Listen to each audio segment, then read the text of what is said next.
আপনাকে একটা কথা বলি, শুনুন, আমি সমস্ত ব্যাপারে নির্দোষী, আমি জেনে নিই, এটা জেনে নিই, আমি অলরেডি অত্যন্ত ক্লিয়ার এখান থেকে। আপনাকে জেলে পাঠানো কি বলবেন? গেলাম আর কি করবো, ইডি থেকে তো মুক্তি হলাম, মুক্ত পেলাম, ইডি এবার তো মুক্ত হলাম, এবার জেলে যাচ্ছি। নেতা কর্মী পিসি ভাইপো সবাই দেখছি দুবাই বেড়াতে যাচ্ছে। কি এমন আছে দুবাই বলুন তো যে দুবাইয়ে বেড়াতে যেতে হবে? মালদ্বীপ আর লাক্ষাদ্বীপের লড়াই আপনারা দেখেছেন সোশ্যাল মিডিয়ায়, সেখানে বেড়াতে না গিয়ে তৃণমূলদের এত দুবাই প্রেম কেন বলুন তো? জানি না, আপনারা কি জানেন? যদি আপনারা জানেন তাহলে অবশ্যই আমাদের জানাবেন দা নিউজ বাংলার কমেন্ট সেকশনে। থাক ওসব কথা, কে কোথায় বেড়াতে যাচ্ছে তার উপর তো আর আমাদের হাত নেই, সবার নিজস্ব অধিকার আছে, দুবাই বেড়াতে যেতেই পারে। আসল কথায় আসি আজকের প্রতিবেদনে।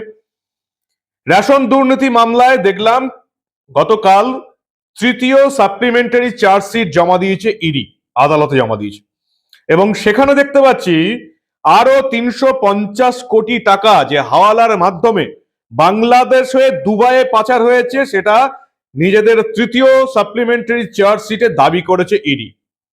এবং এই চার্জশিটে ছত্রে ছত্রে একজনের নামই উঠে এসছে। প্রথম চার্জশিটে নাম ছিল খাদ্যমন্ত্রী জ্যোতিপ্রিয় মল্লিকের।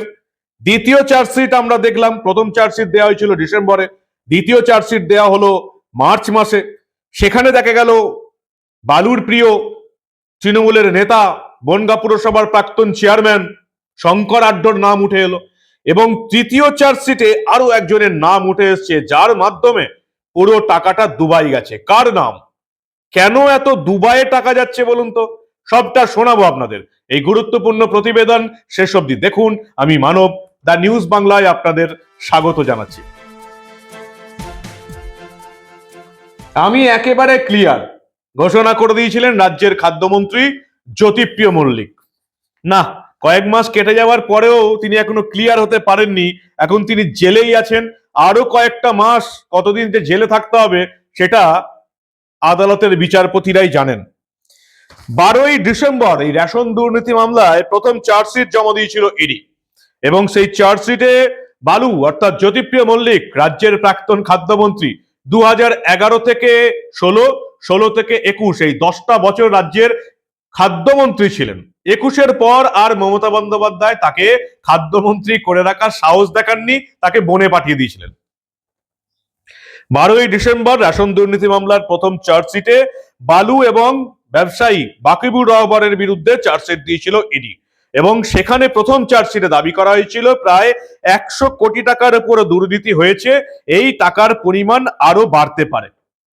কয়েকটা মাস তদন্ত চালানোর পর যখন শঙ্কর আড্ডর নাম এলো, তখন দেখা গেল শঙ্কর আড্ড আবার এই 11 থেকে 21 এই 10 বছরে এই ভারতবর্ষ থেকে, এই বাংলা থেকে 20,000 কোটি টাকা বাইরে পাচার করেছে তার বিভিন্ন কোম্পানির মাধ্যমে। 97টা কোম্পানি ছিল ফরেন এক্সচেঞ্জের, তার বেশিরভাগটা হচ্ছে বাংলাদেশ বর্ডারে, একটা বড় অফিস কলকাতায়। এবং ইডির যেটা আশঙ্কা যে এই 20,000 কোটি টাকা যেটা শঙ্কর আড্ড বাইরে পাচার করেছে, বিদেশে লেনদেন করেছে, তার 50%, 10,000 কোটি টাকা হচ্ছে এই বাংলার রেশন দুর্নীতি কাণ্ডের টাকা, জ্যোতিপ্রিয় মল্লিকের টাকা, বাংলার গরিব মানুষের টাকা, কেন্দ্র থেকে আসা টাকা। 10,000 কোটি টাকা এই বাংলা থেকে বাইরে চলে গেছে। দ্বিতীয় চার্জশিটে আমরা দেখেছিলাম যে এই শঙ্কর আড্ডর নাম ছিল 83 পাতার এই চার্জশিটে। এবার গতকাল ওই যেটা বলে প্রথম শুরু করেছিলাম, তৃতীয় সাপ্লিমেন্টারি চার্জশিট জমা দিল ইডি, এবং সেখানে দেখা গেল 350 কোটি টাকার হাওলার মাধ্যমে দুবাই পাচার হয়েছে বাংলাদেশে। এবং এই তৃতীয় অতিরিক্ত চার্জশিটে নাম রয়েছে কার? বিশ্বজিৎ দাসের। শঙ্কর আড্ডর একজন কর্মচারী ছিলেন, এবং ইনি বাংলাদেশ থেকে হয়ে হাওলার মাধ্যমে টাকা পাচার করেছেন। এই চার্জশিটে ছত্রে ছত্রে এই বিশ্বজিতের নাম উঠে এসছে। তার বৈদেশিক মুদ্রা বিনিময় সংস্থার বিরুদ্ধেও অতিরিক্ত চার্জশিট জমা দিয়েছে ইডি। বনগাঁ পুরসভার প্রাক্তন চেয়ারম্যান এই শঙ্কর আড্ড, জ্যোতিপ্রিয় মল্লিকের খাস লোক। সেই শঙ্কর আড্ড রেশন দুর্নীতিতে জেলবন্দি, তার কর্মচারী ছিলেন এই বিশ্বজিৎ দাস। মন্ত্রী জ্যোতিপ্রিয় মল্লিক এবং এই শঙ্কর আড্ডর মধ্যে যে আর্থিক লেনদেন, তার মাধ্যম ছিলেন এই বিশ্বজিৎ দাস, শঙ্কর আড্ডর কর্মী। তার মাধ্যমেই এই টাকা পয়সাগুলো বাইরে যেত। এবং ইডির যেটা অনুমান 2000 কোটি টাকা শঙ্কর এই বিশ্বজিৎ দাসের মাধ্যমে বাংলাদেশ হয়ে দুবাই পাঠিয়েছিল, তার কিছুটা অংশের মালিক হয়ে গেছিলেন বিশ্বজিৎ, ওই কমিশন যেটাকে বলে। এবং সেই কাণ্ডে 350 কোটি টাকার খাতায় কলমে প্রমাণ পেয়েছে ইডি, যেটা চার্জশিটের মাধ্যমে সাপ্লিমেন্টারি থার্ড চার্জশিটের মাধ্যমে আদালতে জমা দেওয়া হয়েছে। এই 350 কোটি টাকাটা 2000 টাকা কোটি টাকা হতে পারে, যেটা বাংলাদেশ থেকে দুবাই গিয়েছে। দুবাই প্রেম, তাই তো ভাবি কি আছে দুবাইয়ে? না আছে চোখ সারানোর চিকিৎসার ব্যবস্থা, না আছে মাথা সারানোর চিকিৎসা ব্যবস্থা, না আছে পায়ের চোটের চিকিৎসা ব্যবস্থা। তা সত্ত্বেও সবাই কেন এত দুবাইয়ে যাচ্ছে, এটা মনে হয় এতদিনে বাংলার মানুষ আস্তে আস্তে জানতে পারছে। দুয়ে দুয়ে চারটা শুধু করুন যে কিভাবে এই বাংলাদেশ থেকে দুবাইয়ে টাকা পাচার হয়েছে। এবং এর সঙ্গে 350 কোটি টাকা দুবাইয়ে পাঠানো হয়েছে, চার্জশিটে ইডি দাবি করেছে। তাদের আরো দাবি, এই মামলায় 10 কোটি টাকা মূল্যের 11টি সম্পত্তি অ্যাটাচ হয়েছে। 350 কোটি টাকা হাওলাতে দুবাই পাচার হয়েছে, এটা খাতায় কলমে প্রমাণ পাওয়া গেছে।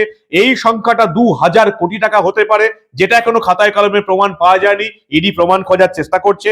কিন্তু এর সঙ্গে 10 কোটি টাকা মূল্যের 11টি সম্পত্তি অ্যাটাচ হয়েছে এই বিশ্বজিৎ দাস রেশন দুর্নীতি সংলগ্ন, মানে 110 কোটি টাকা। এটা কিন্তু অফিসিয়াল। আপনারা জানেন কোন সম্পত্তি যদি অ্যাটাচ হয়, সেটা যদি টাকার ক্ষেত্রে হয় বা সম্পত্তির ক্ষেত্রে হয়, সেই লোকটা যদি আদালতে নিজেকে নির্দোষ প্রমাণ করতে পারে, তাহলে এই 110 কোটি টাকার সম্পত্তি ইডিকে কিন্তু আবার ফেরত দিতে হবে, যেটা ভারতবর্ষের ইতিহাসে আজ অব্দি কোনোদিন হয়নি। কারণ এই বিশ্বজিৎ দাসের এত টাকার সম্পত্তি কোথা থেকে এলো? সামান্য শঙ্কর আড্ডের কর্মচারীর এত টাকা, তাহলে আসল মাথাদের কত টাকা? 10,000 কোটি টাকার ঘোটালা করেছে রেশন দুর্নীতি কাণ্ডে জ্যোতিপ্রিয় মল্লিক, ভাবুন একবার। আর আপনারা সামান্য 1000 টাকার লক্ষ্মীর ভান্ডারের লোভে আমার বাংলার মা বোনেরা দিদি দিদি করে লাপাচ্ছে, ভাবা যায়? গোটা পশ্চিমবঙ্গটাকে লুটে নিল, দেশে সন্ত্রাস সৃষ্টি করছে জঙ্গিরা, সেই জঙ্গিরা এই রাজ্যে এসে নিরাপদে আশ্রয় পাচ্ছে, তাদের রেশন কার্ড, ভোটার কার্ড, আধার কার্ড তৈরি হয়ে যাচ্ছে। আপনারা এখনো 1000-1200 টাকার লক্ষ্মীর ভান্ডারের লোভে দিদি দিদি করে লাফাচ্ছেন। আর চ্যাংড়া ছোড়াটা জেলায় বেড়াতে গেলে বাংলার মায়েরা, বোনেরা, মেয়েরা যেভাবে লাফালাফি করছে, দেখে সত্যি লজ্জা লাগে। কি ক্যারেক্টার হয়ে দাঁড়িয়েছে আমার বাংলার মানুষের। যেমন ছেলেদের 20 টাকার চুল্লু পেয়ে লাফাচ্ছে, তেমনি মেয়েরা 1000-1200 টাকার লক্ষ্মীর ভান্ডার পেয়ে লাফাচ্ছে। কাদের হাতে এই বাংলার শাসনভার তুলে দিচ্ছে, এবার আপনাদের সেটা ভাবতে হবে। কাদের হাতে বাংলার শাসনভার? যারা গরিবের খাবার চুরি করে নিয়েছে, গরিবের চাল গম চুরি করে নিয়েছে, রেশন চুরি করে নিয়েছে। এ তো একটা অংশ বললাম। এরপরে তো আপনারা জানেন যোগ্য শিক্ষকের চাকরি চুরি হয়ে গেছে, 100 দিনের কাজের টাকা চুরি হয়ে গেছে, আবাসের টাকা চুরি হয়ে গেছে, দিদি যতগুলো শ্রী দেন তার মধ্যে কাটমানি দিতে হয় তৃণমূলের নেতাদের। এত কিছু জানার পরেও এই নির্লজ্জ, অপদার্থ, অযোগ্য, চোর, দুর্নীতিবাজের সরকারটাকে আপনারা ভোট দিয়ে নবান্নের সিংহাসনে বসিয়ে রেখেছেন। অতিরিক্ত তৃতীয় চার্জশিটে পরিষ্কার এটা প্রমাণ হচ্ছে যে বাংলাদেশ হয়ে হাওয়ালার মাধ্যমে টাকা পাচার হয়েছে দুবাইয়ে। আর এই জন্য এত বাংলাদেশ প্রেম, জয় বাংলা স্লোগান দেবার চেষ্টা, একটা বাংলাদেশের স্লোগানকে এই রাজ্যে ঢোকানোর চেষ্টা, যাতে বোঝার, দেখো ভাই বাংলাদেশ, আমরা তোমাদের ভালোবাসি। আর দুবাইয়ে বেড়াতে যাচ্ছে ওই বাংলাদেশ আর দুবাই, ঠিক যেটা ইডির রিপোর্টে উঠে এসছে দেখতে পাচ্ছি। বাংলাদেশ হয়ে হাওয়ালার মাধ্যমে দুবাইয়ে রেশন দুর্নীতির টাকা পাচার হয়েছে। শঙ্করাঢ্য, বিশ্বজিৎ দাস, জ্যোতিপ্রিয় মল্লিক, বাকিবুর রহমান। এর আগেও আপনারা দেখেছেন ইডির অতিরিক্ত চার্জশিট, প্রথম চার্জশিট যেটা হয়েছিল সেটাতে প্রায় 750 কোটি টাকা পাচার করেছেন বাকিবুর রহমান, চার্জশিটে দাবি করেছিল ইডি। শঙ্করাঢ্যের নাম উঠে এসেছিল এই 83 পাতার চার্জশিটে। এবং এখানে জ্যোতিপ্রিয় মল্লিক 750 কোটি টাকা পাচার করেছেন, সেটা খাতায় কলমে চার্জশিটে দেখিয়েছিল ইডি। এবং যার মধ্যে আবার কমিশন পেতেন, 0.5% শঙ্করাঢ্য কমিশন পেতেন, তারই সম্পত্তির পরিমাণ কয়েকশো কোটি টাকা। তৃণমূলের নেতা হয়ে যান, ব্যাস, আর আপনার সম্পত্তি কেউ আটকাতে পারবে না। শয়ে শয়ে কোটি কোটি টাকা জমা পড়বে আপনার ব্যাংকে। যোগ্যতা কি? তৃণমূলের নেতা হতে হবে আর কোনো একটা পদে বসতে হবে, ব্যাস। কোথায় মামাটি মানুষ, কোথায় পরিবর্তন? এই সরকারটা কি আপনারা চেয়েছিলেন পরিবর্তনের সরকার বলে? 2011-তে পরিবর্তনের সরকার বলে ভোট দিলেন, 2021-এ আবার সেই ভুলটা করলেন। এত কাণ্ডের পরেও আপনাদের অ্যাকাউন্টে 1,000-1,200 টাকা দিয়ে, পুজোর অনুদান দিয়ে, ইমাম ভাতা দিয়ে এই সরকারটা কিরকম লুটপাট চালাচ্ছে একটু চোখ কান খোলা রাখলেই আপনারা সেটা জানতে পারবেন। কি বলবেন আপনারা? সবই দেখছেন, সবই শুনছেন, তবু জেগে ঘুমিয়ে আছেন। আপনাদের 1,000-1,200 টাকা দিয়ে এরা গোটা রাজ্যটাকে লুট করেছে। দিল্লি থেকে আসা টাকাগুলো লুট করেছে, যেগুলো গরিব মানুষের কাছে পৌঁছে যাওয়ার কথা ছিল। গরিব মানুষের চাল, গম, তার টাকা চুরি করে নিয়েছে। গরিব মানুষের আবাস, ঘর, পায়খানা, কল, বাথরুম চুরি করে নিয়েছে। যোগ্য শিক্ষকের চাকরি চুরি হয়ে গেছে। আর এখন আরো বিপদ, জঙ্গিরা এসে আশ্রয় নিচ্ছে এখানে। রোহিঙ্গা জঙ্গিদের আশ্রয় দেওয়া হয়েছে।